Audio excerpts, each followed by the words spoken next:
Hi, friends. Welcome to Igniting Imagination. I'm your host, Lisa Greenwood, and joining me as my co host for this season, Reverend Kathi McShane. Hi, Kathi. Hi, Lisa. This is the fourth episode of our season in which we explore themes we believe will be essential to the future church and that are happening right now. This is the now and not yet of the church today. In our first episode, we considered hospitality. In the second, we discussed power. The third episode was about place. Today's conversation is about small boats. You may be wondering what we mean by that, so it's our first question to Kenda Creasy Dean. But before we hear from her, Kathi, will you share brief bios of our guests? Yes, I'd love to. Kenda Creasy Dean is an ordained pastor, professor, and an author.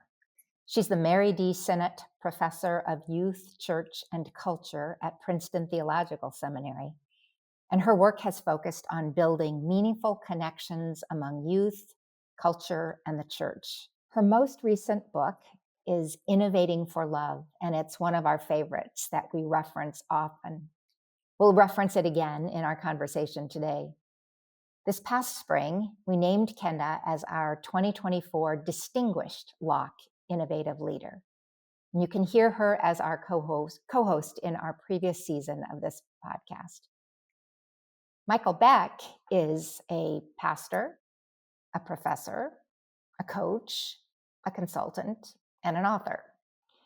Michael is currently the director of Fresh Expressions Florida and the director of Fresh Expressions for the United Methodist Church as a whole. He serves as the co-pastor of Wildwood United Methodist Church, St. Mark's United Methodist Church, and Compassion United Methodist Church with his wife, Jill, where they direct addiction recovery programs and a jail ministry and a food pantry and an interracial unity movement, and they house a faith-based inpatient treatment center. Just from his brief bio, you can hear that Michael doesn't just talk the talk on this idea of fresh expressions of church. We recommend all of his books, and he is walking the walk in so many ways. So true, Kathi. And I can't imagine two better conversation partners to talk about the now and not yet of the church, and specifically this idea of small boats, of small experiments that are giving us both vision and hope for the church as we look to the future. So, what stood out to you in this conversation, Kathi? You know, it felt like such an honor to have both of them in conversation together with Yeah. us. These are two of the big thinkers about innovation in and around the church these days. Kenda, from the academic perspective that allows her that sort of 50,000 foot view of the landscape, and Michael from the extraordinary breadth of his work in the trenches, faithfully building and then watching and learning from and uh, reiterating new incarnations of church, fresh expressions, they're called. Yeah. It was such a gift to have them both in the same room at the same time. Mhm. And I was struck by the theme they raised of trust. It's simple, right? Trust is something every leader already knows about.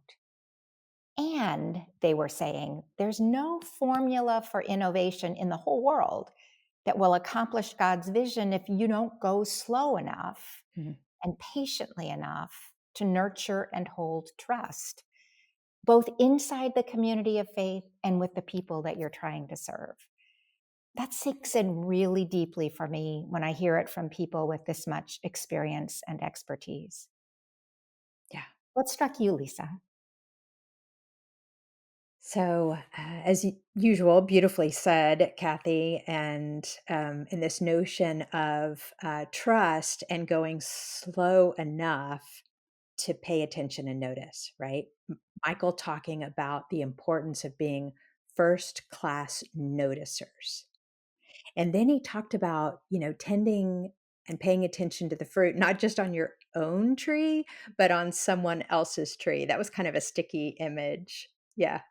And and the other sticky image came from Kenda when she talked about pastors have become like a vending machine of pastoral services and that no one signed up for that. And so how do we move away from that? And I think they have a lot in this conversation. They share a lot that really opens up the imagination for what the role is and the kinds of things that we can do as leaders to move into new experiments. Let's listen to our conversation with Kenda and Michael.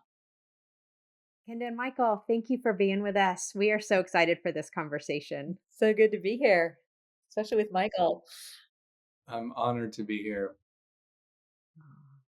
So, when we thought about themes that we wanted to explore in this conversation, and particularly as we think about the emerging spiritual landscape, we very quickly said out loud two words: small boats.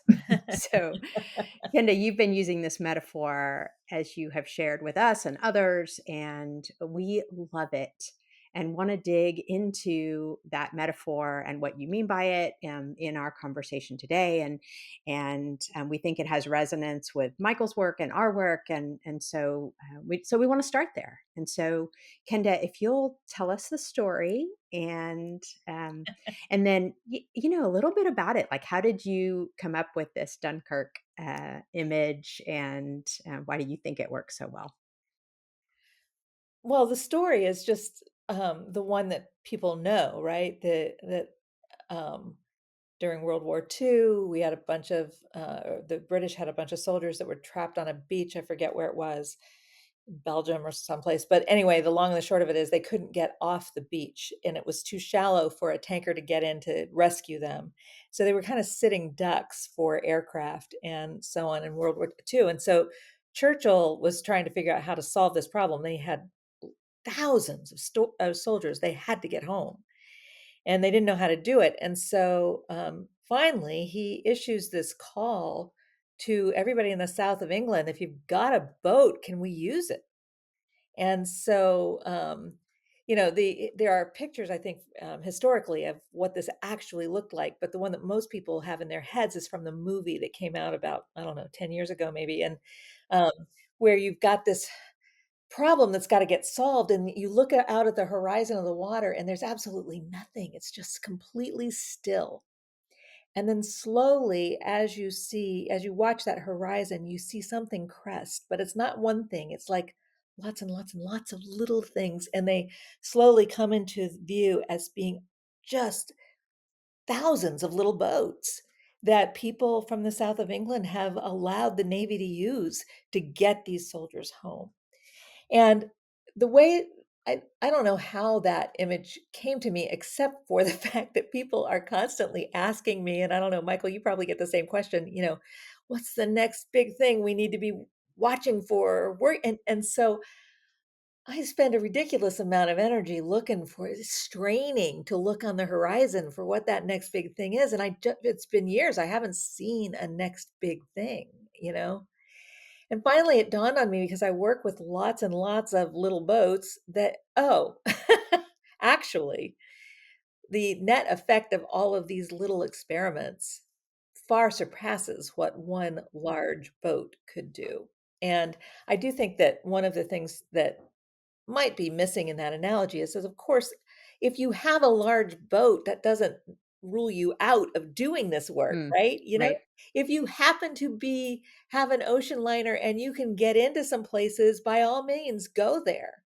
But the fact is, there are lots and lots of little places along the shore where people are stuck and they can't get a big boat in there. They can't get the thing in there that we have done for all of these years. And so these little experiments where people can are a little bit more nimble, a little bit more um, uh, they're able to go places that others can't go, and they're discovering things that the church has overlooked for years and years and years because we've been focused on a lot of big boats. So I'm very hopeful, actually. I think this is a really exciting time for ministry. And there are so many things possible that weren't possible even 10 years ago.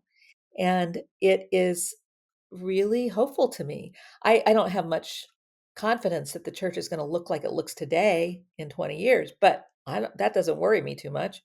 Um, I don't think the church looked like it does today in Jesus' time either. So I'm very happy to see it explore some new unexplored territory. Yeah, yeah. This image of the small boats has been just a really nice picture. Like it's a visual of this mixed ecology that we've been talking about, and Michael, you've been talking about for years. And Years, it's, yeah. we use the ecology language and talk about that biodiversity is needed. Right? You Right, can't have all one species in an eco and right, call it an right. ecosystem. And so, yes, you actually do need big boats and small boats and different shapes and sizes and different kinds of experiments happening. And I think this ties in so beautifully with what you're doing, Michael, with Fresh Expressions, and what the movement is all about is this um, blended ecology, if you will, this mixed ecology. And so I'd love for you to say a little bit about what Fresh Expressions is in case any of our listeners don't know, which I can't imagine, but and give them a picture, but then also play with that small boats metaphor a little bit, if you will. For sure. Yeah. So anytime that I experience Kenda's teaching, I spend like years recovering from that, trying to unpack it. So My I'm still, students say that too, and it's not a compliment. No, no, I'm still working with things from years ago and so good. adapting those in our own trainings and teachings and such. So the first time I think I saw her bring that metaphor, I was like, obviously, I kind of have this fresh expression, spidey sense, like lens Yes. on Yeah. everything. So it's like, ooh, I'm seeing. But that metaphor was just so powerful. And, the fresh expressions movement is a movement of the Holy Spirit. It started in the UK back in 2004 with the production of the Mission Shaped Church Report. And it was just noticing here's these big historic cruise ships, battle liners Yes. that are empty and can't really navigate in the new contextual situation, can't get in and out of the ports of all the shifting societal things. But then there's all these little experiments happening. And so they took this language from the Anglican Declaration of Assent to proclaim the gospel afresh in every generation, Hmm. created this language of fresh expressions. And Rowan Williams was kind of the archbishop and theologian who really coined this mixed economy kind of language. And then we've over on our side of the pond, we've kind of leaned toward that mixed ecology, blended ecology language. But the idea is like really simple. A lot of people see the big ocean liner Christianity and the big, big things and build it bigger and all of that. And we say, I'm just a normal person, right? I just have my little normal boat, my little normal life. And at Fresh Expression, we say, me too. So let's be normal people and do the normal stuff that we do, like eating burritos together, hanging out, at brew theology, doing yoga, but introducing some intentional kind of spiritual conversations part of that, running a 5K together, praying, um, gathering in a tattoo parlor to have the Lord's Supper and sermonic conversations. Basically, anywhere that life can happen, the risen Jesus can be present in the middle of that. We can circle around and build community together. So that's what Fresh Expression is all about. And those little boats imagery is like a Mm. perfect kind of metaphor and portrait for the smallness and the ordinary forms of church. And a big swell of a bunch of people doing that can create something big. Yeah. I hope I'm not beating this metaphor into the ground, but one of the things I really love about this small boat metaphor is really it's not about carrying containers, which is what you do on large ships, right, into the Mm. next places, right? It's Mm, just showing up and being there, which Mm, seems to me is so much of huh, the church's work good. now. And I think particularly as I watch Fresh Expressions, Michael, that's what I see. And Kenda, in your work too, it's really that coming alongside of whatever normal people are out doing in the world. yeah. Yeah. That's a great word. That's a great word. And to me, it feels so natural that this is what's happening. This is what's emerging. This is Holy Spirit work. This is the Holy Spirit moving in our midst. Um, and I still hear questions and sort of resistance. Things like, but is this really church? And is this sustainable? And so I would love to hear Michael, maybe you jump in because I know you're in it all the time with Fresh Expressions, but both of you, what are the kinds of pushbacks and concerns that you get, and then play with those because I know you're thinking about them all the time. Sure, I'll kind of jump in. So, for one, I also want to say there's a lot of those little boats have many iterations all across church history and just all across the world. So, we could look at the base ecclesial communities in Latin America, some very similar kind of ideas, lay led, contextual, emerging in life, commitment to justice, those kind of things. So there's these similar like strands of this that are just all the Holy Spirit's work all over the world. And Fresh Expressions may be one way to kind of think about that. But everyone that's ever across history, like Celtic Christianity, the Beguines, they all have actually not been received super well by the institute. Methodism, Yeah. Helen, Right? Yeah. Yeah. by the institution. So there's the questions of sustainability and all of those things. I think where I get the greatest resistance is, and there's two kind of levels of this.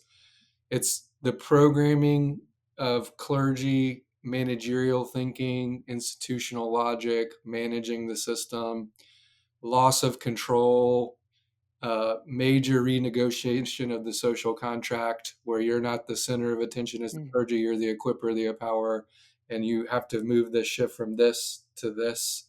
mm. Trust people and trust the spirit. The other thing is the economic. So people always want to go to sustainability. For one, most Fresh Expressions don't cost anything. They're free. They're lay led. And so if you want to talk about sustainability, they're a lot more sustainable than trying to, feed the cruise ship. Um, Yeah. but in another way, are they going to like translate to building buildings and institutions and full salaries? Probably not. So a lot of people dismiss it because of that. But if we really take that blended ecology seriously, how this is a symbiotic relationship and those little experiments give life to the cruise ship, the larger entity, the center, the Jerusalem, the things Mhm. happening in Antioch are feeding that and helping it grow and learn new things. Then it really, you could see a different way to think about it in sustainability. But Yeah. Yeah. Yeah, my head goes to my own church right now. We are in literally this Sunday, we start a process of discernment about what our mission as a church is and whether we can do our best work fulfilling that mission by remaining a church, or whether we need to give our assets Okay. away to somebody else, or, whatever. And that conversation has been going on for a few months, and it's been fairly abstract until pretty recently, Mm. and as it gets more and more real, the weight of the conversation continues to go back to, well, what would it take for us just to be able to be open on Sunday mornings and worship on Sunday mornings? And, Wow. we could do it with a quarter time pastor, who's a student who doesn't blah, blah, blah, blah, blah. Anyway, the we're seeing the pendulum go back to what it looks like to stay as close to being like we used to be as we could pull Mhm. off, right? mm, And these are people who are pretty creative people. These aren't people who are fuddy duddies. Um, but it's interesting, and part of it is affection, right? People love their grandmother's house because of all the memories that it Right. has in it, right? So of course there's a loss in dismantling it. And but I think it's a pretty lame ecclesiology, right? It's a pretty thin idea of what the church is supposed to be if it's just about creating a comfy spot on Sunday morning for the 10 people who still come. Mhm. Literally, that's what it is. So, mm, it's like an exhibit in right in front of my face of what the larger system is going through.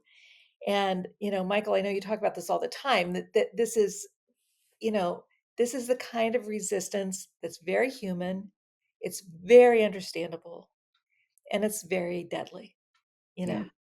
And I do think that the thing here's my hunch, I might be proven wrong on this, but I think without a trusted leader who can go in this direction fearlessly, and people will trust because that person is trusted, it's going to be very difficult, you know.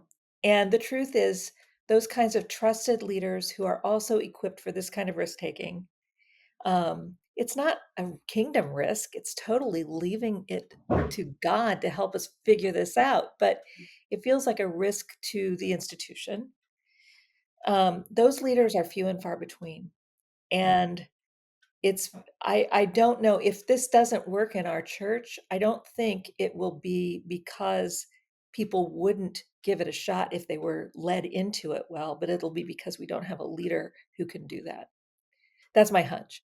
So it strikes me as you say that, Kenda, part of why we go back to that sort of nostalgic model as our home is that it's a failure of imagination.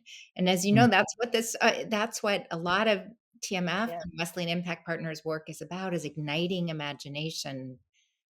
And it is, I think the inability to think beyond what we know about the current model of church is in leaders. That failure is in leaders as much as it is in the people who sit in pews on Sunday morning. So I want to ask both of you, really, how do you think we all together do the work of forming leaders who have a different vision, or at least are capable of catching a different vision for church like this? Michael, I'd love for you to weigh in on this first. You love for me to fail so you can explain it. No, I just like, I wrestle with this every day. I teach Yeah, seminary students, right? So I yeah, want to know what somebody who's not in the seminary system has to offer this conversation here. for sure. Let me get like practical local church, and then I do some adjunct teaching in seminaries, and so I get to kind of live in both those worlds, and it is a very different view and perspective. And in the local church, like you were describing, Kenda, that tension of um, being trusted, actually caring, being able to kind of have people follow you. I was at a church for 11 years called Wildwood UMC. Wildwood's in North Florida area, very much has a history. Isabel Wilkerson writes about Wildwood and the warmth of other suns, and just a lot of racism, all of that there. And the church being a big part of that, it was a Methodist Episcopal South. So it was like every day showing up to get your teeth pulled, to lead through this change, right? And to earn trust and to fight all the different systemic kind of things that are embedded in the church and in the community. In the middle of the pandemic, my wife and I got to add into our responsibility the church that literally pulled me out of the gutter when I was a street kid and an orphan and baptized me. So now on Sundays, I stand in the place where I was baptized as a baby. I preach to people who were present at my infant baptism. And we've done in like 3 years what it took 11 years to get done at Wildwood, because there is just a trust. And it's like, we don't understand it fully, but we think you probably do. And we're willing to experiment with this one. So it's like having those things live together and honoring each other. So on Sunday morning, we have our vintage worship service. And I will celebrate the things that are happening at the dinner church and tattoo parlor church and all these things, and then say, in your faithfulness, your prayers, presence, gift, service, witness enables all this to happen. Thank you. So I'm not necessarily trying to get my chronologically mature folks to like run out and start fresh expression. Although, hear me out, there have been a couple that have started, like Larry started Dog Park Church at 70 years old. It's called Pause of Praise. But um, so there's some of them that are leaning in, and they're coming to the Wednesday night Bible study after our community dinner. So we have about 100 people that come to that. Some people are there like, hey, I was just shooting up 2 weeks ago, and I'm glad the free meal is here. Other people have been studying the Bible their whole life, and we're sitting together, and there's F-bombs being dropped, and Miss Irene, who's 97, who was present at my infant baptism, is like shuddering every time somebody says a F-bomb. But so there's formation happening. There's a kind of a blending of these different worlds kind of all coming together. But the basic, how I try to do the discipleship part is just time is the fertilizer of great relationships. Yeah. Being together repeatedly. We have a gathering in our house once a month. The guys break up and go with the guy. We have a big meal. All our people get around one table. Men go with men. We do some like very Wesleyan band meeting, how goes it with your soul stuff. Women do that. So pretty conventional like means of grace kind of stuff. And then the other part of it is just experimenting and giving people space to use their gifts. And then having that, let me watch you, let's talk about it, process that. Here, I'm going to try some stuff, watch how I do it, then we'll talk about it. And that experimental, iterative, just getting out of the way and letting people try stuff, and then having kind of a formation that goes alongside that. Yeah, I really appreciate that. I I feel like you could do the entire first year of pastoral training just on learning how to build trust.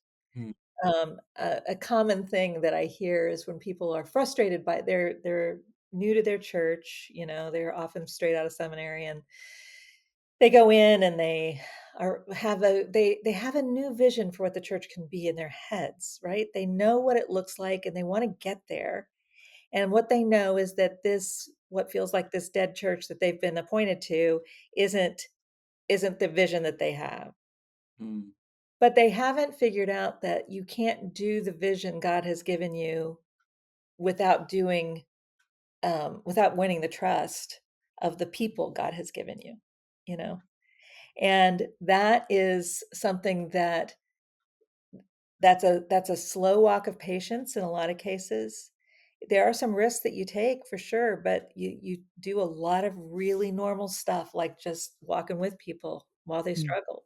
mhm, And, that in the whole innovation conversation, I feel like sometimes we overlook that because it's as though we were creating the new thing, which is obviously going to work, right?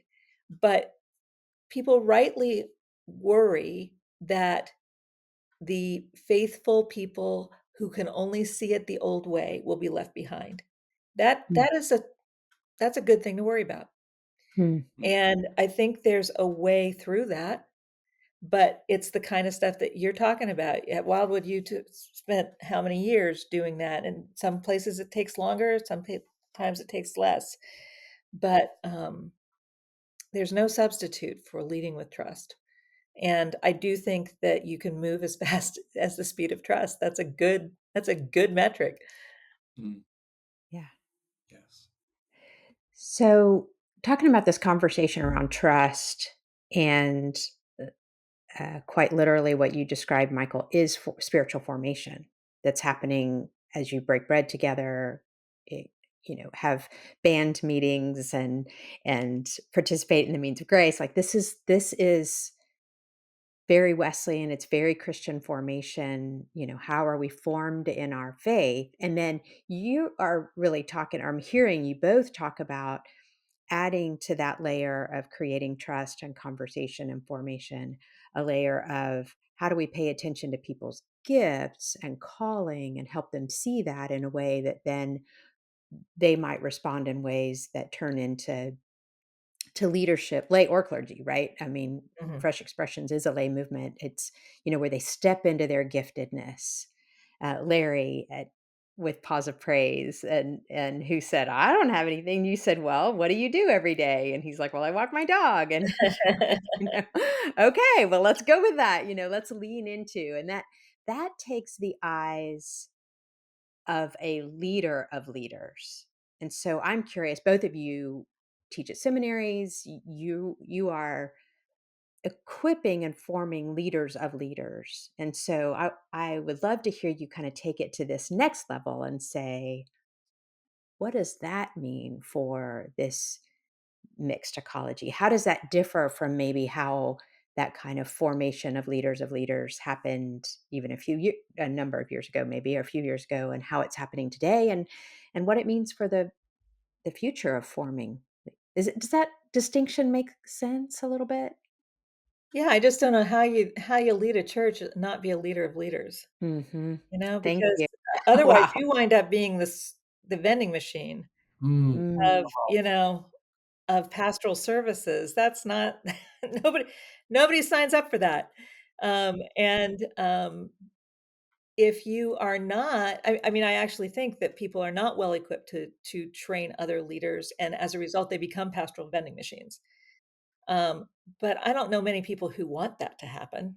They find themselves stuck in it sometimes years later, because they have not been able to generate the kind of leadership. And I think there's a lot about, I mean, with trust comes permission, right? You have permission to try these things. With trust comes the belief that this, if Michael says to me, "Hey, this thing that you do, I see God in that. This walking your dog, that's an invitation to church right there," you Mm, know? And I'm going to believe that because Michael said that, you know?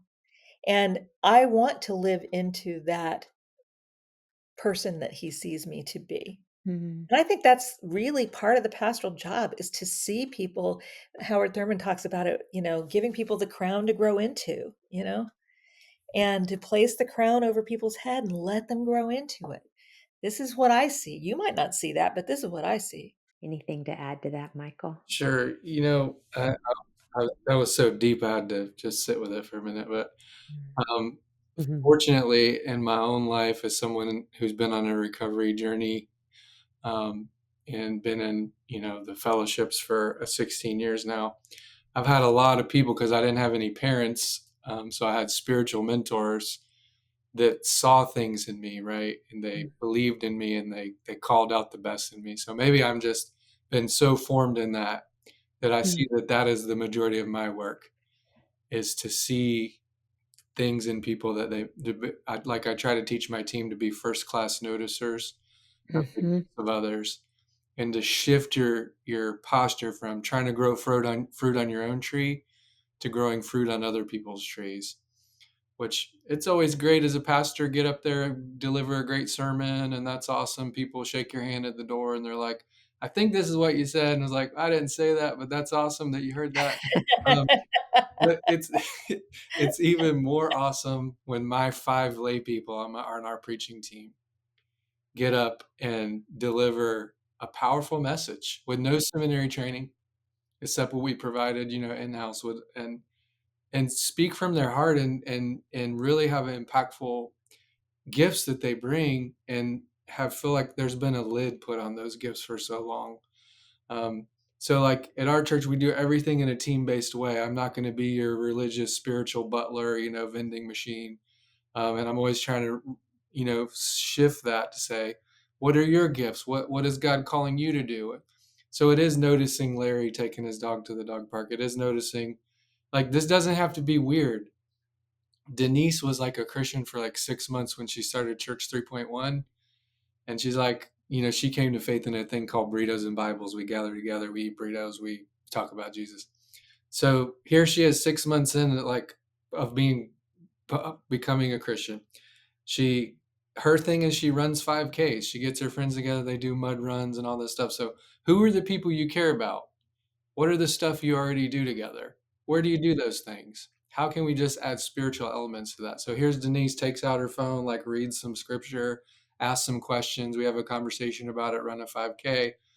And she's creating a spiritual community 6 months into her journey. So it doesn't have to be complicated. And the stuff I get to do at the seminary, I'm on the one hand really excited because there's so many seminaries now opening and we have a Fresh Expressions House of Studies and that's really great. I'm getting to teach at like Candler now and Duke, of course, on Fresh Expressions. Really exciting. But there's also something systemically that fights the stuff I'm trying to teach. Mhm. yes, I don't know how far yes, I should go with this, and maybe Kendall will bail me out, but there is this like causal logic process that seminary education is about, and it is teaching people in some way to be the managerial vending machine. And we're teaching like effectual reasoning with innovation and using imagination to create new things.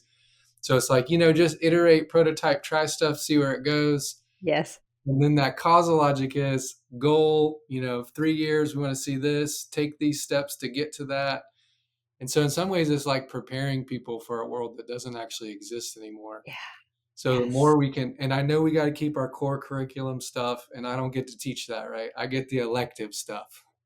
But thank God that we're putting that like in electives, like fresh expressions, mission, incarnational, church planning, all those things. So let me shut up because I know Kenda. Yeah, no, I'm right there with you. I think you did put two pieces into place for me that were helpful. First one is this business about being able to name people's gifts. That suddenly explained to me why so many people from youth ministry are drawn to this. There's Yes. nobody better at naming people's gifts than somebody who's worked with a bunch of teenagers at some point, and because they know, Mhm.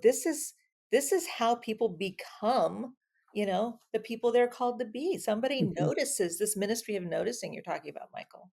I just want to add, I think you pointed to something that it feels to me like there are little signs that this is this sense of theological education doing something different than what we see working Yeah, to create aliveness in congregations and ministry is intention. I'm thinking about Ted Smith's book, The End of right. Theological Mm. Education, where he talks about under the what is now the traditional system, theological education preparing a, a sort of segregated professional class of clergy leaders, Right. that is the function of traditional theological education.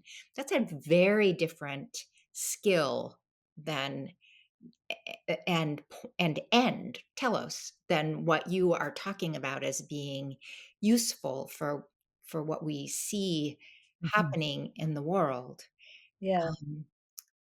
So many questions. I think so many tangents we could go down there, but I want to ask you, for those of us who have been educated in that traditional way, who have come out of seminary and are pastoring in the way we know how to do, is there one next step that you would encourage pastors to take on the way to becoming the kind of leader of leaders that we've been talking about?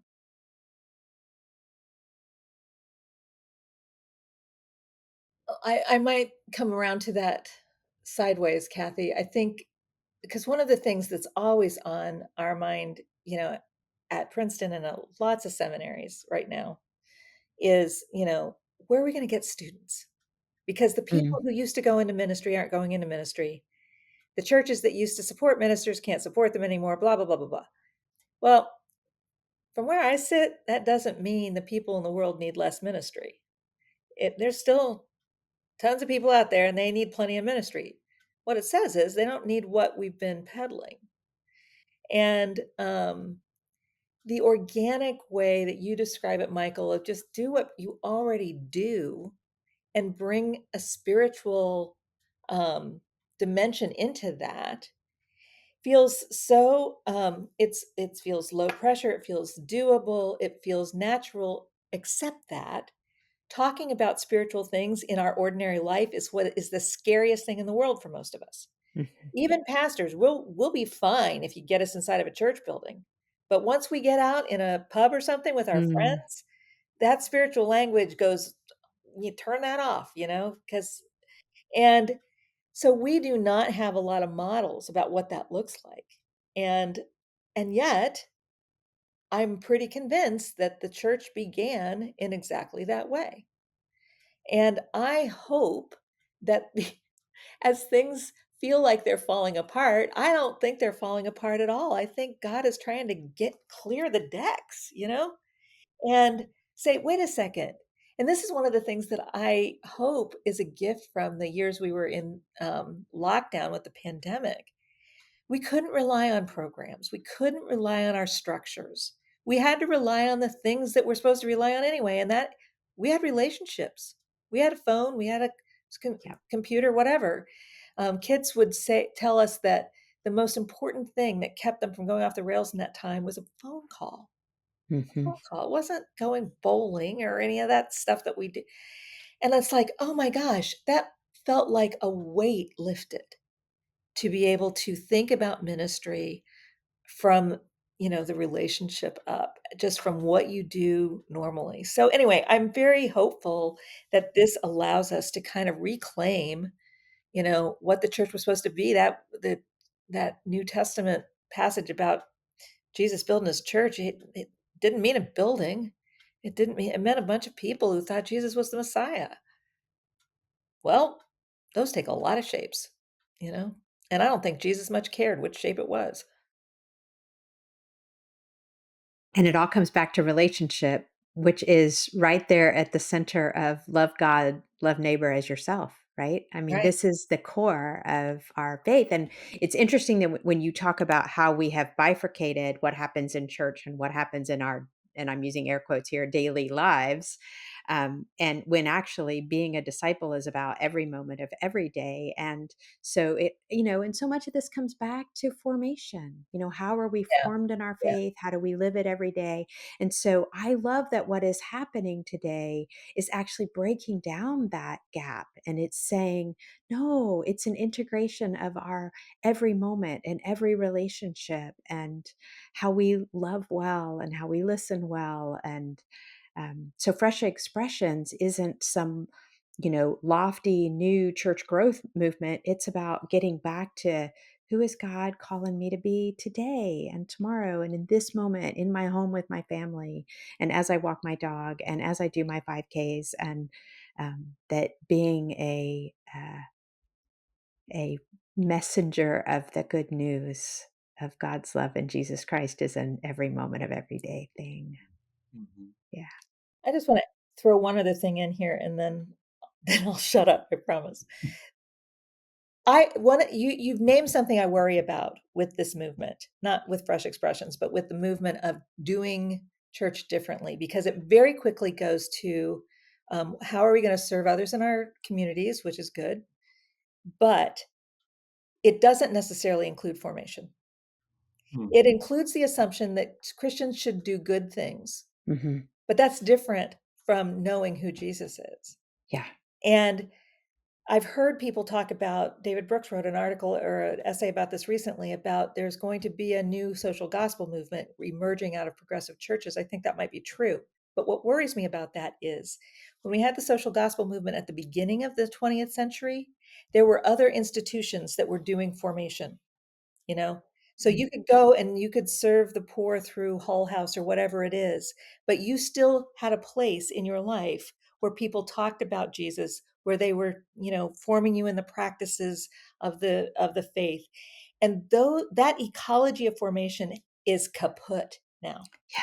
Mm. So whatever we do has to go beyond just um, I mean, I don't want to make it sound like I'm denigrating justice. I'm not. That's the core of it. But we have to know whose justice. Mhm. Who is it that we are following? And if you don't know that, Mm. then it I don't think there's a lot of steam to keep it going. I That piece about formation, Kenda, is I mean, we come back to it over and over and over again. That at the heart of everything we do, I mean, we talk about learning and innovation. We talk about innovating for love, using your words that have been so helpful for the movement of creativity and igniting imagination and innovation, that all of it comes out of a place of what God is doing in us Mm. and how we are formed, and that it does not happen in isolation, that we are formed through relationships, that those aren't a, a, a byproduct or a happy thing that might happen, but rather that's actually how we're formed Mhm. by being connected to one another, right? And uh, I just I think you're right. Like we have to pay attention to this. We cannot lose that is our role in the church. Yeah, Yeah, if I can I jump in on that? please. And Ken, I think I actually first learned this from you. You were teaching about the springtide research and Mhm, this concept of belonging before believing kind of church mhm, practices. mhm, The church has always had a flip backwards. If you believe, then you can belong, and then you got to behave. And what we're doing with many of these more missional or incarnational kinds of movements is we're starting with just creating belonging. But do not be deceived. Deep formation is happening in these communities. Yes. It's just communal in nature, as you were saying, and we're so like focused on the individualistic, even the whole just leadership thing. I think the hyper focus on leaders and leadership, I think is not very Jesus-y to me. I'm more about followership and communal formation. But Mhm. for instance, we sit around that tattoo parlor, we do a thing called tattoo talk. Everybody goes around and shares the story behind their tattoo. Mm. Sometimes that story is like, I got this rainbow Jesus fish over the scars on my wrist from a darker time in my life. Mm. Sometimes it's, here's my kid's handwriting who overdosed on fentanyl, Mm. and I want to just remember him every time I look at my arm. Then there's sometimes like the random, like, this is my favorite football team, or I got this poop emoji on my butt cheek because I was drunk one night. So that story comes out too. But what's happening in that moment is people are opening their spirits, their souls, their stories. And we just believe Jesus and the Holy Spirit's in the middle of that. And he's doing the heavy lifting of formation Mm. and connection through Mm. relationship. And then it's remarkable to me. Some people come in, they're like a F bomb every sentence. They're into this gathering for like 5 months later. It's like maybe a F bomb every paragraph. 8 months later, it's like an F bomb per gathering. So There it is. It's formation. right, and maybe that's not a great, like, you don't have to be not say F bombs, be holy. Don't get me wrong, but um, there you see it, slow gradual formation in Christ. And so we're teaching those things like prayer, contemplative prayer. We're teaching what we think is like the heart of the faith, which is union with Jesus is Mm. actually the goal here. It's not Mm. that you become a member of something, or Mhm. that you do all the religious service stuff, but that you experience deep union with Jesus. And from doing that, right, you will change and you'll be a more compassionate kind of person. I'm really interested in the sociological research that demonstrates long time church attendance. This goes back to research from the 60s until today, does not equate with increased compassion response Right. in Mm. church Right. members, right? So you can go to church your whole life and not have any greater demonstration of pro-social behaviors and like care for others. Like there's a massive disconnect. And Yeah. I can show in a fresh expression, I'm seeing people literally become kinder and Mm. more compassionate and more considerate of other people.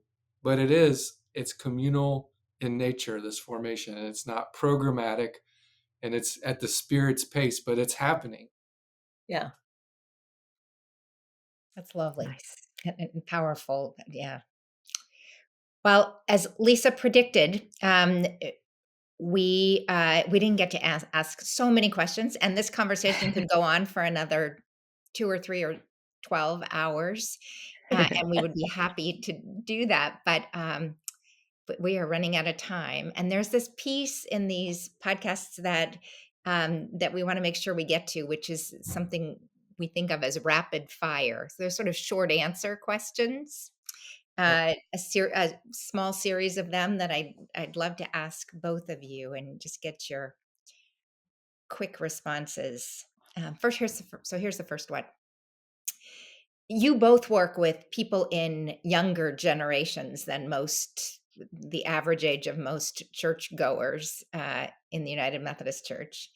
And so, as you work with these younger people, is there something, just one thing maybe, that you are learning from them? Ask me, Mm. you know, Mm. you what do I think? What do I dream? What do I pray? What's my tattoo about? Ask me. Mm. And I think that's a pretty decent kind of pastoral wisdom right there. Mm. I see massive spiritual openness, Mm. but Nice. also a resistance to what that has looked like historically. Yeah. Right. Couldn't we just stop there and talk about that for another hour? Right? That's like- Okay, here's the second question. This is a complete the sentence question. In 20 years, the mainline church in America will blank. What? In 20 years, the mainline church in America will Not be called mainline, that's for sure. Um, if you got something, Michael, go. Okay, have a lot less buildings, but the Mm. ones that they do have will be used to meet the needs of the community and not serve the institution. Yeah, I think I like that. And will be a form of Christianity that people have forgotten about, but that is alive and vital. Hmm. Okay, and here's the final one in this series. Is there one book that you've read recently, and use whatever frame you want for recent, that is shaping, that has really stuck with you and is shaping your thinking? I can't say Kenda Creasy Dean's almost Christian because it would be weird, right, if I did that. I was thinking about saying Michael Beck. Oh. One that's had a really enduring impact that I wish every listener would check out is a guy named Ray Arbuckle. It's called Refounding the Church. Mm. Mm. And he's a social anthropologist, but he has some really good ideas about deviance and refounding type folks that we could learn a lot from that book, from that study. Yeah, thanks. I don't know whether anything Kate Bowler writes is just oxygen for me. Mm. It's like, oh, somebody's just opened the door and fresh air comes in. And I read No Cure for Being Christian earlier this summer. Or no cure. There's no cure for that either. But No Cure for Being Human is her book,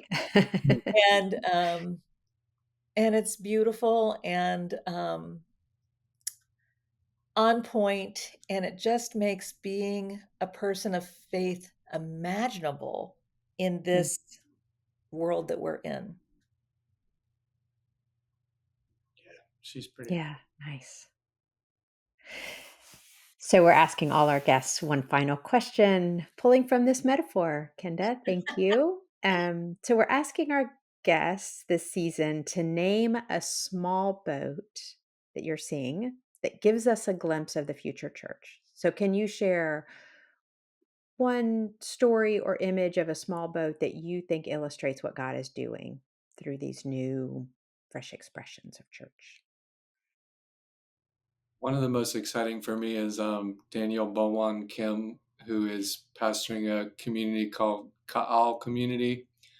So they get together around Asian food to push against Asian invisibility.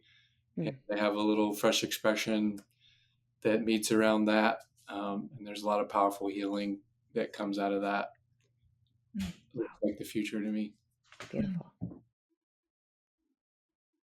Um, I am I'm so up to my eyeballs in these. I'm just trying to narrow it down. But one that I go back to a lot are youth ministries that are taking a different form in that they are helping kids figure out ways to live as productive people, but also as faithful people.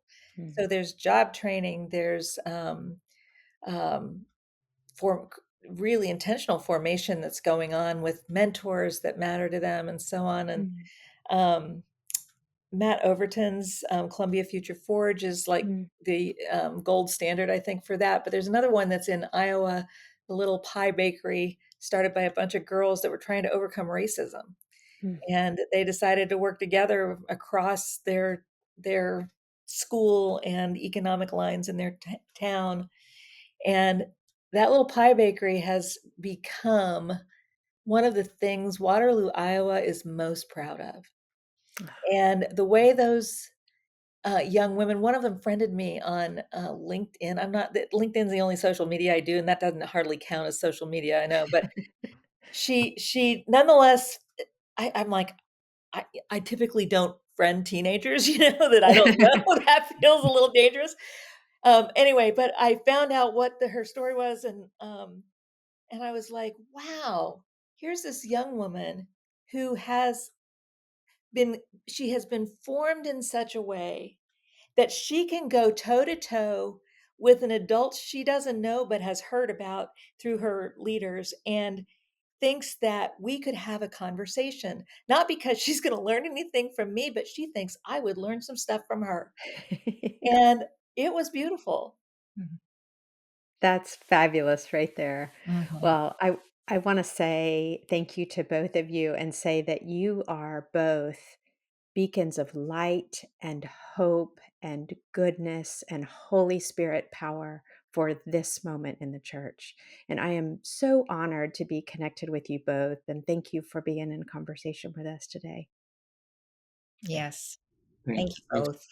Lovely to be in conversation with you.